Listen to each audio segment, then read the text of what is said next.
Bonjour à tous, j'espère que vous allez bien et aujourd'hui, comme d'habitude, on va s'intéresser à l'investissement immobilier et notamment, est-ce que l'investissement immobilier est un investissement risqué?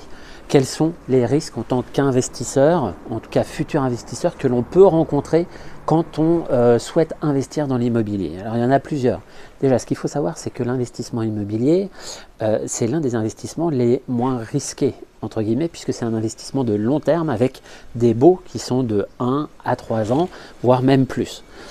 Autre élément, les principaux risques qu'on peut avoir et qui peuvent freiner tout investisseur, ou en tout cas toute personne qui souhaite investir dans l'immobilier, ils sont multiples. Là, le premier qui vient en tête, c'est la recherche du locataire. Si j'achète un bien, est-ce que ce bien, je vais pouvoir le louer? Est-ce que je vais trouver une personne qui va être intéressée par ce bien? Ça, c'est le premier risque. J'ai un bien et pendant 2, 3, 5, 6 mois, je ne trouve pas de locataire et donc derrière, je dois rembourser les mensualités et les traites. Donc ça, c'est le premier risque. Alors, dans cette vidéo, je vais vous montrer que pour chaque risque, il y a toujours des petits trucs, ou en tout cas des astuces qui permettent de les limiter vraiment au maximum. Alors pour ce premier risque, trouver un locataire, eh bien tout dépend de vous et de votre capacité à trouver un bien qui corresponde à une demande. Encore une fois, c'est la loi de l'offre et de la demande qui s'applique. Si vous achetez un bien qui est très mal placé, à côté d'entreprises polluantes, bien évidemment, vous n'allez pas trouver de personnes qui vont être intéressées, ou en tout cas, vous allez avoir des difficultés.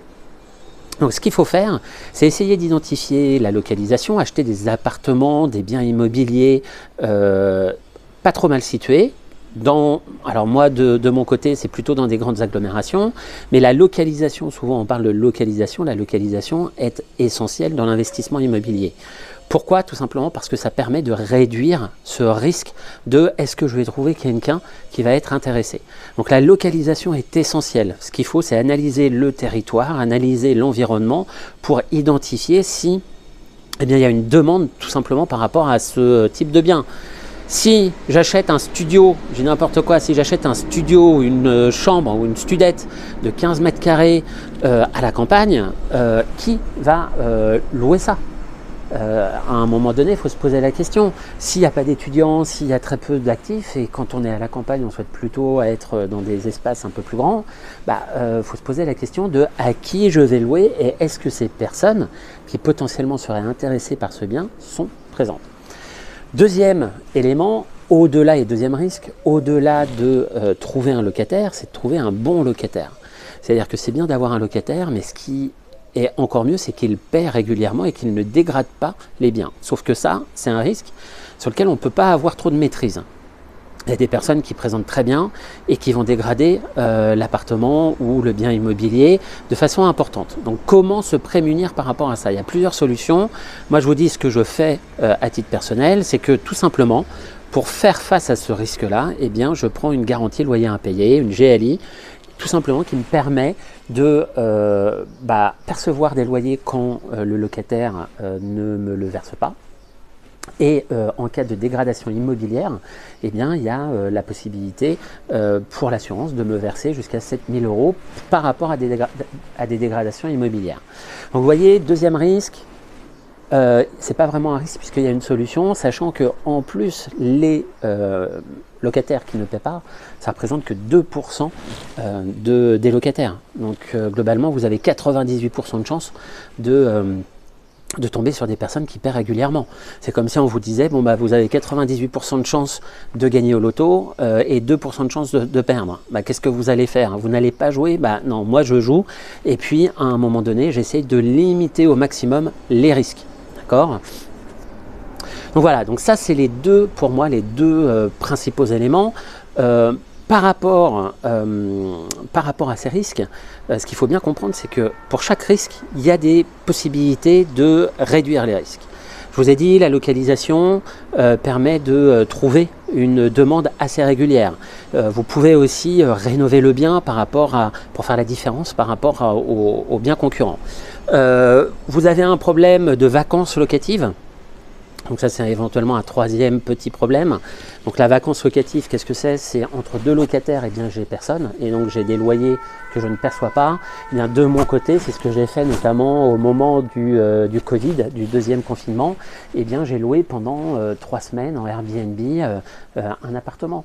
Ça m'a permis d'avoir des rentrées d'argent et de ne pas perdre en fait de loyer au final et de revenus fonciers. Donc, en fait, quand on est investisseur immobilier, bien évidemment, comme tout investissement, il y a des risques. Il faut bien avoir conscience qu'il y a des risques. Mais au-delà de cette prise de conscience, il ne faut pas se focaliser sur ces risques-là. Il faut surtout trouver des solutions parce qu'il y en a. Il y a toujours des solutions. Donc, ce que je vous dirais, c'est pour être investisseur, il faut avoir un état d'esprit plutôt positif, aller de l'avant, accepter les problèmes comme faisant partie du jeu, tout simplement parce que quand on est investisseur, on veut être proactif, et quand on est proactif, on réalise des choses, et quand on réalise des choses, eh bien, obligatoirement, il y a des problèmes. Obligatoirement des problèmes de plomberie, des problèmes de tous ces éléments-là. Et oui, ça c'est un troisième problème, c'est s'il y a des problèmes d'électricité, de plomberie, comment je fais? Il n'y a pas de problème. Moi je fais gérer par une agence immobilière qui, à un moment donné, s'il y a un problème de chauffe-eau, s'il y a un problème de radiateur, s'il y a un problème à quelque niveau que ce soit, eh bien c'est eux qui s'en occupent, qui m'envoient un mail et qui par la suite me disent est-ce que vous êtes d'accord avec le devis? Donc, ayez toujours en tête que l'état d'esprit est essentiel. Acceptez les problèmes, entre guillemets, comme faisant partie du jeu, mais en anticipant les solutions. D'accord? Ça, c'est important. Et puis, dernier élément, quand on investit dans l'immobilier, ce qui est essentiel, au-delà de la rentabilité, des lois, etc., je vous l'ai déjà dit, c'est d'avoir des liquidités en face, c'est-à-dire 6 mois de liquidité pour être relativement serein.